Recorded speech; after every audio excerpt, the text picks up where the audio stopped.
ആഗ്രഹങ്ങളൊക്കെ നടക്കാനായിട്ട് ഗുരുവായൂരപ്പന് നമ്മൾ പല വഴിപാടുകളും നടത്താറുണ്ട് അല്ലെ. നമ്മുടെ ആഗ്രഹ സാഫല്യത്തിനും ഉദ്ദിഷ്ടകാര്യ സിദ്ധിക്കും വേണ്ടിയിട്ട് ഈ ഒരൊറ്റ വഴിപാട് മാത്രം നമ്മൾ ചെയ്താൽ മതി. ഈ വഴിപാട് നേർച്ച നേർന്നാൽ തന്നെ നമ്മുടെ കള്ളക്കണ്ണൻ അതിൽ വീഴും, അത് ഉറപ്പാ. ഈ വഴിപാട് എന്താണ് എന്ന് പറയണതിന് മുന്നേ ഒരാൾക്കുണ്ടായ ഒരു അനുഭവം പറയാം.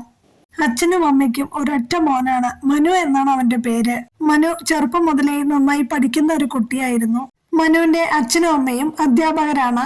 സാമ്പത്തികമായിട്ടും ബുദ്ധിമുട്ടൊന്നും ഇല്ലാത്ത ഒരു കുടുംബം. മനുവിനെ അവരെ നന്നായി പഠിപ്പിച്ചു. ഒരു ഡോക്ടർ ആക്കണം എന്ന് തന്നെയായിരുന്നു അവരുടെ ആഗ്രഹം. അവരുടെ ആഗ്രഹം പോലെ തന്നെ മനു പഠിച്ച് ഒരു ഡോക്ടർ ആവുകയും ചെയ്തു. ഇവര് നല്ല ദൈവവിശ്വാസമുള്ള ആൾക്കാരും ആയിരുന്നു കേട്ടോ. അങ്ങനെ എല്ലാവർക്കും അസൂയ തോന്നിപ്പിക്കുന്ന ഒരു സന്തോഷകരമായിട്ടുള്ള ഒരു ജീവിതമായിരുന്നു അവരുടേത്. അങ്ങനെ ഇരിക്കെ മനുവിന് കല്യാണപ്രായമായി. നല്ലൊരു പെൺകുട്ടിയെ നോക്കി കെട്ടിച്ചുവിടാനായിട്ട് വീട്ടുകാർ തീരുമാനിക്കുകയാണ്. അച്ഛനും അമ്മയും അധ്യാപകര്, മനു ആണെങ്കിൽ നല്ലൊരു ഡോക്ടർ, കാണാനും സുന്ദരൻ, വീട്ടിലാണെങ്കിൽ യാതൊരുവിധ സാമ്പത്തിക ബുദ്ധിമുട്ടും ഇല്ല. അപ്പോ തങ്ങളുടെ മോന് ഒരു പെൺകുട്ടിയെ കിട്ടാനായിട്ട് യാതൊരുവിധ ബുദ്ധിമുട്ടും ഉണ്ടാവില്ല. ഇങ്ങനെ ഒരു കുടുംബത്തിലേക്ക് കയറി വരാനാണ് ഏതൊരു പെൺകുട്ടിയും ആഗ്രഹിക്കണത് എന്നാണ് മനുവിന്റെ അച്ഛനും അമ്മയും വിചാരിച്ചു വെച്ചിരിക്കണതേ. പക്ഷെ എന്തുകൊണ്ടോ മനുവിന് വിവാഹമൊന്നും ശരിയാവുന്നില്ല. കുറേയധികം പെൺകുട്ടികളെ പോയി കണ്ടു മനു. ചിലർക്ക് മനുവിനെ ഇഷ്ടാവില്ല, മറ്റു ചിലതില് മനുവിന് പെൺകുട്ടികളെ ഇഷ്ടാവില്ല.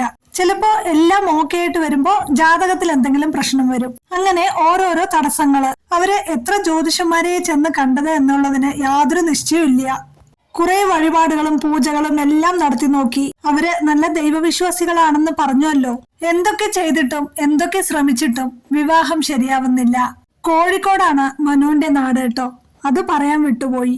മനുവിന്റെ കാര്യം പറയണതിന് മുന്നേ നമ്മൾക്ക് സുമിയുടെ കാര്യം കൂടി പറയണം. സുമിയുടെ നാട് തൃശ്ശൂരാണ്. നിങ്ങൾ വിചാരിക്കുന്നുണ്ടാവല്ലേ, ഇതെന്തോ പോത് മനുവിന്റെ കഥ പറഞ്ഞു സുമിയുടെ കഥയിലേക്ക് പോയല്ലോ എന്ന്. എന്താ അറിയോ, മനു അവസാനം വിവാഹം ചെയ്തത് ഈ സുമിയെയാണ്. കോഴിക്കോടുള്ള മനു തൃശ്ശൂരുള്ള സുമിയെയാണ് വിവാഹം ചെയ്തത്. കോളേജ് അധ്യാപികയാണ് സുമി, കാണാനും സുന്ദരി. അച്ഛനും അമ്മയ്ക്കും ഒറ്റ മോളാണ് സുമി. സുമിയുടെ അച്ഛൻ ബാങ്കിൽ ജോലിക്കാരനായിരുന്നു, അമ്മ ഹൗസ് വൈഫാണ്. സുമിക്കും കുറെ ആലോചനകൾ വന്നിരുന്നു, ഒന്നും ശരിയാവുന്നില്ല.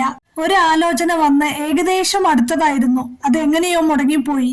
അവരും കാണാത്ത ജ്യോത്സ്യന്മാരില്ല. എത്രയോ ജ്യോത്സ്യന്മാരെ കണ്ടു, എന്തൊക്കെയോ വഴിപാടുകളെല്ലാം ചെയ്തു, പൂജകൾ ചെയ്തു. ഇവരും നല്ല ദൈവവിശ്വാസികളാണ് കേട്ടോ. സുമിയുടെ അമ്മ ഗുരുവായൂരപ്പന്റെ ഒരു ഭക്തയാണ് കേട്ടോ. അവര് ഈ ജ്യോത്സ്യന്മാരെ കണ്ട് പല വഴിപാടുകളും നടത്തിയതാണ്. പക്ഷേ എന്തൊക്കെ ചെയ്തിട്ടും മകളുടെ വിവാഹം നടക്കുന്നില്ല. അവസാനം സുമിയുടെ അമ്മ ഒരു ഗുരുവായൂരപ്പ ഭക്തയാണെന്ന് പറഞ്ഞുല്ലോ. കണ്ണന് ഉണ്ണിയപ്പ വഴിപാട് നേർച്ച നേർന്നൂത്രേ. ഈ ഉണ്ണിയപ്പ വഴിപാടിനെ കുറിച്ച് ഈ ജ്യോത്സ്യരാരും തന്നെ ഇവരോട് പറഞ്ഞിട്ടില്ല. ഇവരുടെ മനസ്സിൽ തോന്നിയ ഒരു കാര്യം, കണ്ണ എന്റെ കണ്ണന് ഉണ്ണിയപ്പം കൊണ്ടുവന്ന് തരാം കണ്ണ, എന്റെ മകളുടെ വിവാഹം എങ്ങനെയെങ്കിലും ഒന്ന് നടക്കണേ ഭഗവാനെ എന്ന് ആ അമ്മ മനസ്സിൽ പ്രാർത്ഥിച്ചു എന്നാ പറയണേ. അങ്ങനെ അവര് നേർച്ച നേർന്ന് ഒരാഴ്ചയായില്ല. അവർക്ക് ഗുരുവായൂരപ്പനെ കാണണം, കണ്ണനെ മനസ്സറിഞ്ഞ് തൊഴണം, അതിനുശേഷം ഭഗവാന് ഈ ഉണ്ണിയപ്പ വഴിപാട് ചെയ്യണം. അങ്ങനെ എല്ലാം വിചാരിച്ചിട്ട് അവര് ഗുരുവായൂർ ക്ഷേത്രത്തിൽ വരികയാണ്. തലേ ദിവസം വൈകിട്ട് വന്ന് അവിടെ റൂം എടുത്തിട്ട് പിറ്റേ ദിവസം രാവിലെ കണ്ണന്റെ വാഗച്ചാർത്തൊന്ന് കാണണം, അതിനുശേഷം ഈ വഴിപാട് ചെയ്യണം എന്നെല്ലാം തീരുമാനിച്ചിട്ട് അവര് തലേ ദിവസം വൈകിട്ട് വന്ന് അവിടെ റൂം എടുക്കുകയാണ്. നിങ്ങൾ തന്നെ പറയൂ, കണ്ണന്റെ ഈ ഒരു അത്ഭുതം, കണ്ണന് ഈ ഒരു ശക്തി ഉണ്ടോ എന്നുള്ള കാര്യം. വേറൊന്നുമല്ല, മനുവിന്റെ അമ്മയും ഇതേപോലെ ഇതേ സമയത്ത് കണ്ണന് ഉണ്ണിയപ്പ വഴിപാട് നേർച്ച നേർന്നൂത്രേ. അവരും സുമിയും കുടുംബവും താമസിച്ച റൂമിന്റെ ഓപ്പോസിറ്റ് റൂമിലാണ് അവരും റൂം എടുത്തത്. അവിടെ വെച്ച് രണ്ട് കുടുംബങ്ങളും തമ്മിൽ കാണാനിടയായി. അങ്ങനെ അവര് തമ്മിൽ പരിചയപ്പെട്ടു.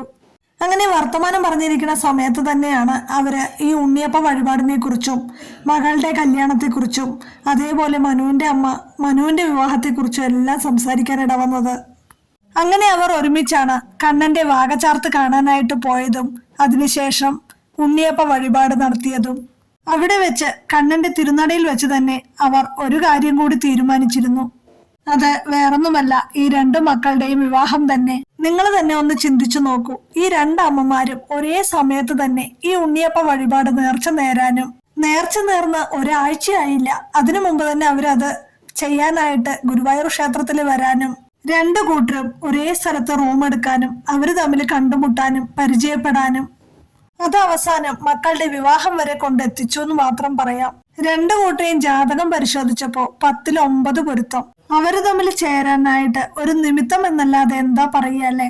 നമ്മുടെ കണ്ണൻ ഒരു ഉണ്ണിയപ്പ കൊതിയനാണ്. രണ്ടമ്മമാരും ഉണ്ണിയപ്പം കൊടുക്കാന്ന് പറഞ്ഞപ്പോഴേക്കും കണ്ടോ കണ്ണൻ. ഒരാഴ്ചയായില്ല, കണ്ണന്റെ തിരുനടയിൽ വെച്ച് തന്നെ അവരെ കണ്ടുമുട്ടിച്ചു. അങ്ങനെ ആ മക്കളുടെ വിവാഹം ഗുരുവായൂരപ്പന്റെ തിരുസന്നിധിയിൽ വെച്ച് തന്നെ നടന്നു. അങ്ങനെ അവർക്ക് ഒരു പെൺകുഞ്ഞ് ജനിച്ചു. കുഞ്ഞിനിപ്പോ 2 വയസ്സായി. അങ്ങനെ അവര് 2 കുടുംബവും ഇപ്പോ സന്തോഷത്തോടെ സ്നേഹത്തോടെ ഒത്തൊരുമയോടെ കഴിയുന്നു. നമ്മുടെ ആഗ്രഹ സാഫല്യത്തിനും ഉദ്ദിഷ്ടകാര്യ സിദ്ധിക്കും വേണ്ടിയിട്ട് കണ്ണന് ഉണ്ണിയപ്പ വഴിപാട് നേർച്ച നേർന്നാല് കണ്ണൻ നമ്മുടെ ഏത് ആഗ്രഹവും എത്രയും പെട്ടെന്ന് സാധിച്ചു തരുമെന്നാണ് പറയുന്നത്. അതിനാൽ എല്ലാവരും ഈ ഉണ്ണിയപ്പ വഴിപാട് ഒന്ന് നേർച്ച ചെയ്തു നോക്കൂ കേട്ടോ.